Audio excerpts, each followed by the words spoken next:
You're watching Seven Rivers Sports here on KQEG. I'm going to start the show today with something pretty unusual. July 14th, 2 p.m. as we tape the show. 6 minutes ago, a grandson was born to Sue and I, the 12th grandchild in the Erickson family in Madison. Lane Scott Erickson was born just a few minutes ago. I got the text just as we're starting the show, so wanted to share that with all the viewers. Pretty exciting for all of us. But we bring you each and every week an inside look at sports wellness and fitness. Well, today, an elite athlete in the world. I want to just preface that interview by saying to you that this is a special show. You might want to set your DVRs. You might want to come in and get a copy of this tape. You might want to check my Facebook page, email me, because you're going to want a copy of this show. Here today on KQEG 7 Rivers Sports, Joe Bosshard, straight from Eugene, Oregon and Colorado, is here with us. And when you hear all the things that he's accomplished, you're going to be amazed. Welcome to the show, Joe. Thanks, and congratulations. Thank you. I think, just like I said just a few minutes ago. Yeah. Oh my gosh, I knew. There. Yeah, I tried to, but I'm elated actually. Yeah, congratulations. I'm elated for that reason and for having you here. Oh, that's great. Thanks for having me. Joe Bosshard.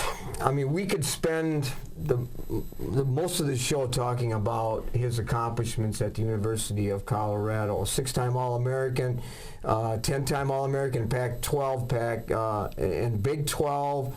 Accomplished just about everything you can imagine as a Division I elite athlete. We're going to get into some of that also, including a couple of the runs he just competed in and did so well. But it all started years and years ago at Aquinas High School. It actually started at the Boys and Girls Club, where I got to know him playing basketball. And then you had an exceptional young career at Aquinas. Yeah. Who inspired you back in those days? Back in those days, I guess I started, even before Aquinas, just kind of the local fun runs that are around. There's always the Trempolo, where they're the Catfish Days and Cholita Classic. And so my grandpa used to run, and I had some relatives that ran. So I suppose I started with them.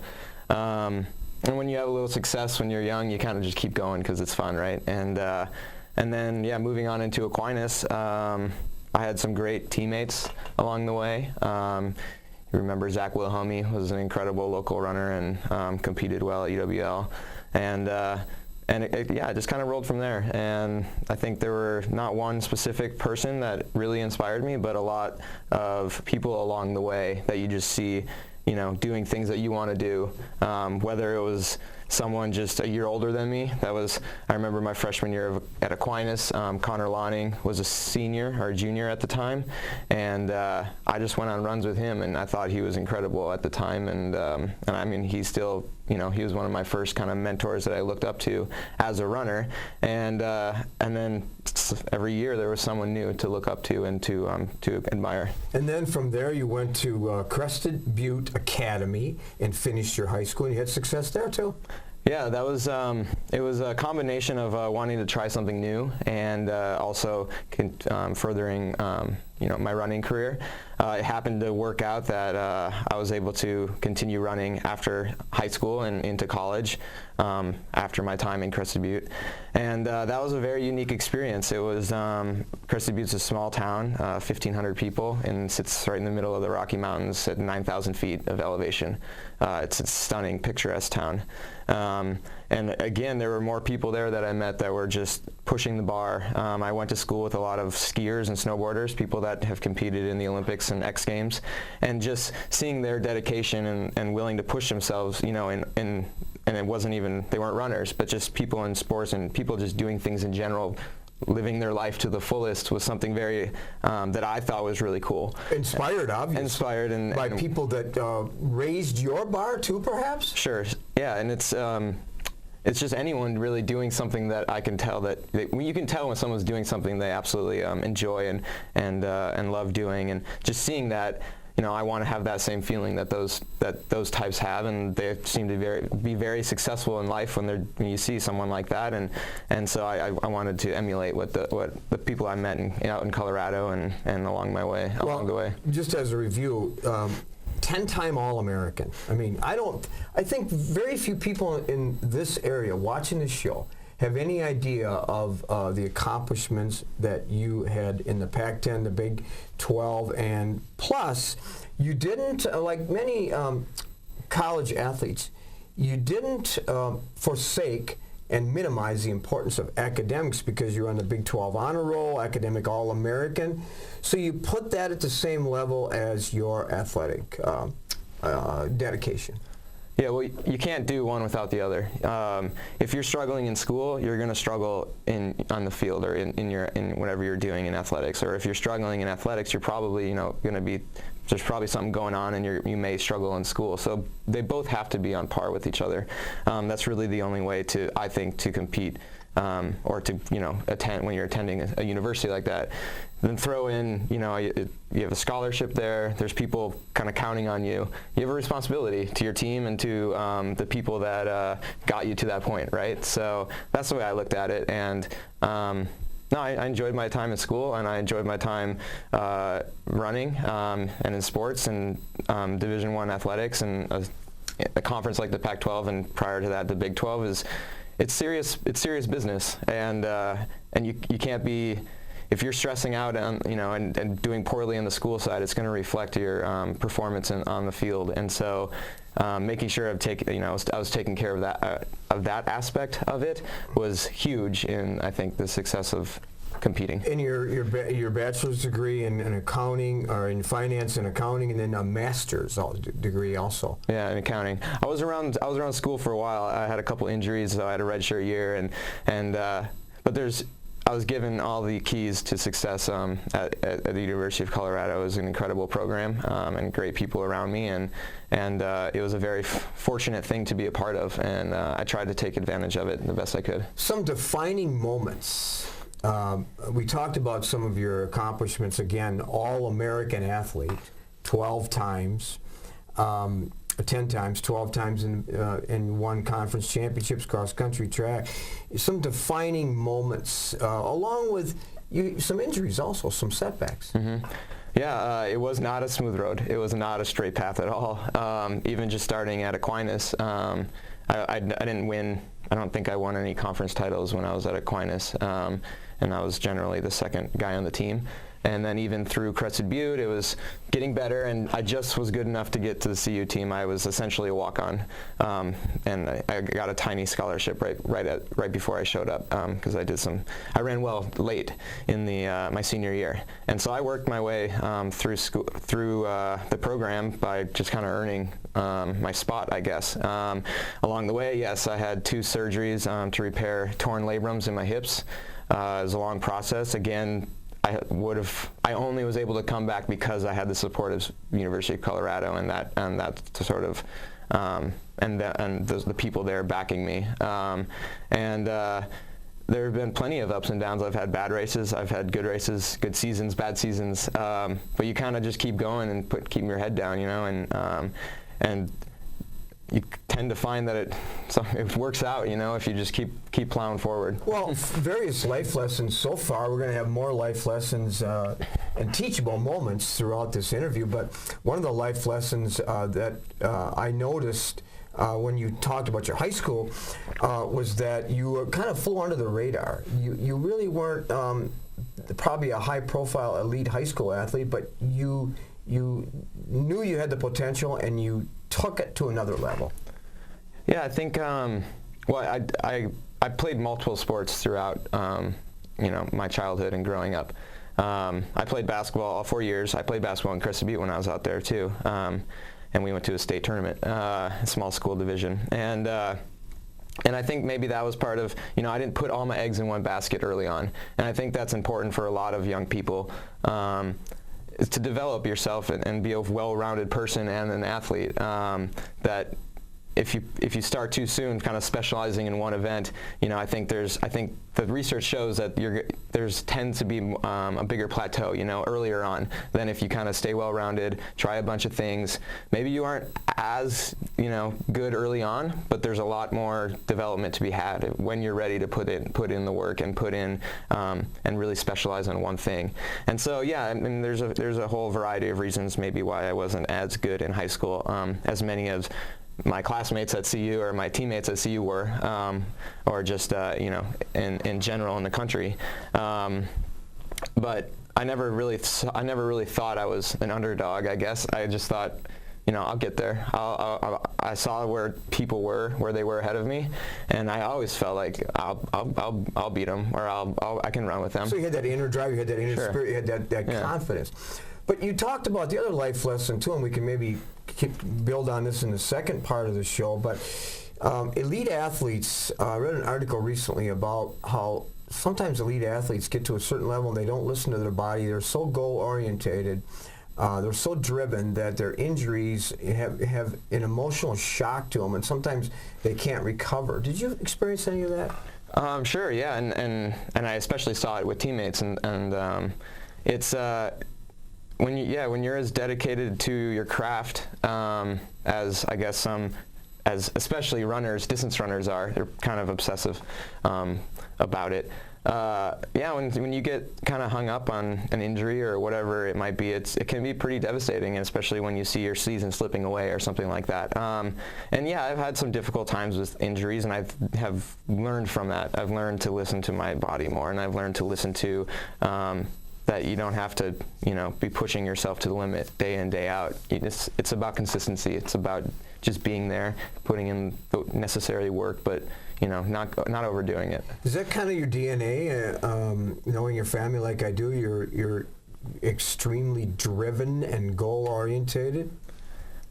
I think, I guess. I mean, I suppose a lot of what I did in school, or the way I am as a distance runner is from my family's background and growing up.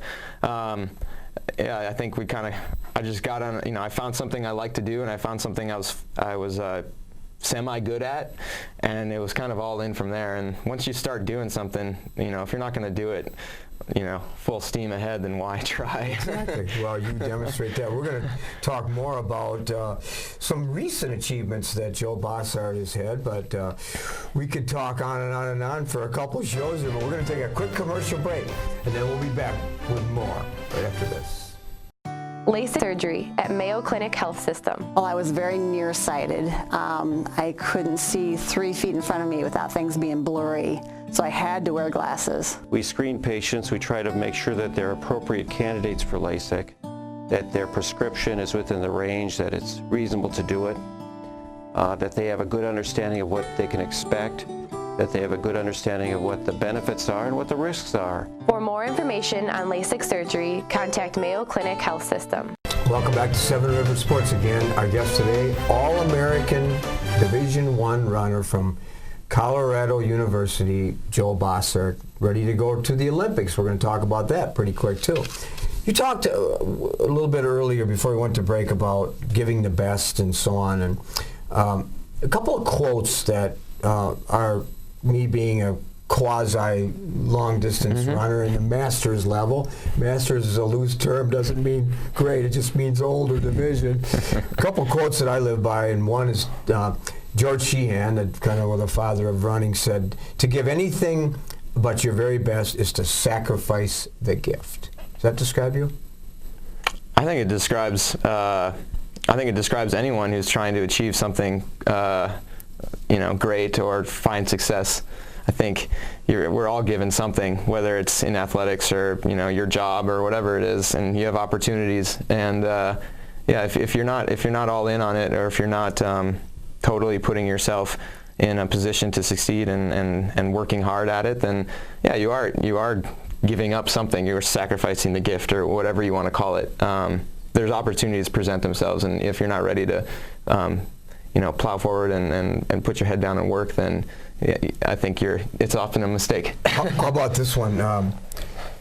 So many people struggle with the spiritual aspect of it, the mental aspect of it, putting your heart and soul into an event or a career or running. Here's a quote that I really like. Running is a bond between body and soul. Absolutely. Yeah. It's as much mental as it is physical. And you know, you've run long races, and there are times in almost every run where it's not even the physical aspect that's that you're working on. There's this mental kind of these barriers, and when you can connect the mental side with the physical side is really when you can flourish as a distance runner. Especially, it seems to be more prevalent because you are spending a lot of time often by yourself. You're running for an hour, 10 miles, whatever it is at a time, and you can force yourself physically to really, you know, to push yourself. You can always push yourself. Like physically, you can do things, but if you're not mentally, you know, listening to what your body's saying, or listening to, or being at, you know, peace with your running and trying to force things that aren't that your body's not ready for, it's not going to work. You're going to break down. You're going to have problems in the future. And so yeah, it's 50-50 really, and it might be actually more like 70-30 mental physical. Well, really, like a lot of runners, the solitude, the serenity, the peacefulness, the ability to meditate while you're out on your own in long runs, like many of us do, is important. But I want to talk about some really key things before we end the interview. One, you had your first race since several months in Boulder in January. You did well, but then I want to talk about this race, and I want to kind of give you an idea first, and then let you react. A Pan Am Cross Country Cup in March in Venezuela. 10K run, and you put on your website, by the way, run, and then the letter, the number 2, run to run, something you created on your own. You documented all the things, this 10K race that you did extremely well in, all the countries represented. Talk a little bit about what an incredible international experience you had. It was a very unique experience. Well, first of all, the location is right outside Caracas, Venezuela, which Venezuela's been in the news a lot recently, going through some difficult economic times. So just being in that environment was very unique. On the race itself, it was 95 degrees, incredibly humid. I think there were countries were represented were Jamaica, Brazil, Venezuela, Colombia, Mexico, Canada, the U.S., and maybe a few others in there. And it's just a unique experience because it's kind of, my thoughts are very similar on the Olympics, but when you can put together an event like this, you're bringing together a lot of different types of people from different countries, and you're bringing them together for one common thing, and this happens to be a cross-country race. And when we're in the race, I mean, when we finish the race, there are all these people coming up to us. They want to take pictures. They want to, have our jerseys. You were a celebrity. It was on. I mean, I'm not like, a Brad Pitt or a George Clooney lookalike. It was really an interesting experience. These, little young kids that are probably, having a tough time in Venezuela. It's difficult economic times, and but they had everyone was having a fun time, and it seemed like it was this kind of release for the afternoon. And while it wasn't a ton of people, it was still one person. If they say, okay, these people from the United States we really like them, and I've met people from various other countries. I now have like a connection to them, and it's something that I think is totally worthwhile. And there was a representative from the U.S. Embassy down there, and he was telling us just how glad he was that this happened here, and that while maybe our governments don't get along from an individual person to person, it was like we had plenty of things to talk about, and we were good friends. So it was a great time. A lot of the things that your experience again is on your website, Run to Run. If you need more information, you can contact me. Talked about your lodging, the pre and post events, the entertainment. Just the experience was certainly a defining moment in Joe Bosshard's life. And then just kind of fast forwarding, just recently, I saw this on ESPN and then got a Facebook posting. You won the Butte to Butte 43rd annual 10K run, a record time, previous record 21 years ago, 29 minutes and 40 seconds. You beat the next person who was 23 seconds behind you. Whoa, an unbelievable race that you just won this month. Yeah, yeah. So tell us about that one. Well, the big event this month was the Olympic track and field trials. I don't get on the track as much as I used to for various reasons. I enjoy running on the roads and on the trails. So yeah, when I have a chance to do a road race, I'll jump in. And this was a great race, and there's a lot of hype and excitement because it was in the same city as the track and field trials, and it ended up being an incredible time, and it was really fun, and I'm glad I could continue to run at a pretty good level, I guess. And I guess. I mean, yeah, you've graduated with a master's, you still continue to run. This show is about Joe Bosshard, but I need to interject this. Joe Bosshart's longtime girlfriend met in high school, Emma Colburn. Met her a couple of times. She's been in lacrosse. She's representing the United States in Rio this next month. She was 8th in London in the Olympics in 2012. A few days after you won that race in Eugene, which I watched on CNBC, she won the steeplechase. She's on the cover of Runner's World, which I get each month. So if you want to check her out, you can do that. And she's also in ESPN The Body magazine, which is on the newsstands now, both of them. And we wanted her to be on the show too, but she's got more important things to do, and that's train for the Olympics. So we're going to watch her in Rio in mid to late August next month. And you're going to be there too. I'll be there. Yeah, my whole family will be there. We're all going down in a few weeks. Yeah, you said the show was about me, but really my running right now is mostly about her. She's kind of everything. She kind of goes first in my world, and whatever I can do to help her along and make life easy for her that's my number one priority, and then whatever I can get in for running is second. So it's been a fun ride. Well, it's and the ride continues, but she was 8th in London, and I noticed the top time now is an athlete from Tunisia who won it in 2012 with 9:08, and she's at about 9:17, something like that. Yeah, her personal best is 9:10. She's currently ranked 3rd in the world. And she has a medal shot for sure, and that's so that that's the goal going into Rio, and compete to the best of her abilities and represent the U.S. well, and try to make everyone proud back here. So well, we talk about the 2016 Olympics. Maybe when you come back in the fall, if indeed you do. I know you live in Colorado, but when you're back, we can talk about that, and hopefully she'll be back at some time too. But I know there's been a lot of publicity, and our viewers know about the food issue, the Zika virus, the terrorism threat, the list goes on and on and on, the corruption and so on. What are your thoughts? Yeah, no, those are all absolutely valid threats, and certainly we've been considering all of it. We've been in contact with a lot of the USOC officials and the people that have been going down there once a month for the last 18 months, really, and we're taking out every precaution that you really can. I mean, at some point, it's out of your control, right? But the Olympics are happening, and this is the event to be at if you are in track and field or gymnastics or swimming, and it just so happens to be in a place that is going through a tough time. But I think I always believe the Olympics is it's an event that brings the world together and doesn't pull it apart. And so you kind of hope the Olympic spirit takes hold, and that in the city, at least for those 3 weeks, that you can put aside kind of the negativity and focus on the positive that's going on, and that's what we'll shoot for, and we'll take every precaution that we can. Well, Rio says they're ready. Well, it'll be interesting to see if they really are. We'll be there, and you'll be there. And so, are you?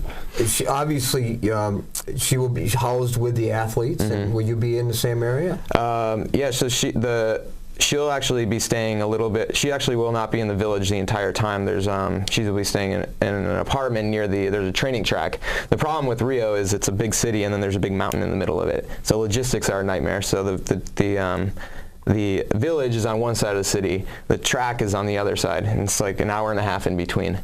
So there are some things that we're taking into consideration around the time when she will run. We'll be a little bit closer to the track, and so things like that we're just trying to cut down on any inconveniences, but otherwise, yeah, there'll be a lot of great things going on. There's she's got some appearances to do. There's a lot of sponsors down there, and everyone I've talked to recently is excited. So. Well, yeah, and maybe some of those you can hook up with some of those sponsors too, or maybe you already have some. Emma's primary sponsor is New Balance, right. And they take good care of me as well. And I represent them best I can, and they've been very good to us. Right. Yeah. Well, again, our guest today, Joe Bosshard, a Division I All-American runner, on his way to the Olympics to watch Emma Colburn, and you just came within an eyelash of competing and qualifying for the Olympics too. In 2012, I did qualify for the trials, but then I had the hip labrum injuries that I had discussed earlier, and this year, yeah, it was. Again, I just didn't get on the track as much as I would like, but I've kind of transitioned into longer races and on the roads, and I hope next up is a marathon somewhere down the road fairly soon, and I'm still competing. I'd still try to compete at a high level. Good, and when we're off the air, we're going to go have lunch, and he's going to help this Masters guy in his 60s improve his time in long distance running. But it's been great to have you. This is I've been looking forward to this for a long time, and it's just a pleasure to have you on the show. Thanks for having me. Thank you, Joe. Yeah, thank you. All right, we'll be back with some closing thoughts right after this. LASIK surgery at Mayo Clinic Health System. I can see. I don't have to wear my glasses for driving, to go to the movies, for reading. And I think it's a wonderful thing to offer people that freedom and independence of lenses, whether they're contact lenses or glasses, to be able to function every day from the morning to the evening and not think about it. For more information on LASIK surgery, contact Mayo Clinic Health System. Welcome back to Seven Rivers Sports. I hope you enjoyed our interview with Joe Bosshard, 12-time All-American runner in track and field and cross country at Colorado University. Wow, he's an incredible guy, and on his way to the Olympics to watch his girlfriend, Emma Colburn, run in the steeplechase in Rio, so stay tuned for that. And the show will be on YouTube too, so we will give you more information on that later. Well, please contact us if you have an idea for a guest or a topic in an upcoming show, because our goal is to improve the show for you, our viewers. All summer long, we bring you Nights of Thunder Racing here on KQEG on Thursdays and Sunday nights at 7 p.m. I'm your host, Terry Erickson, thanking you for joining us, hoping that you will have an active and a healthy week ahead. So long from all of us here at Seven Rivers Sports.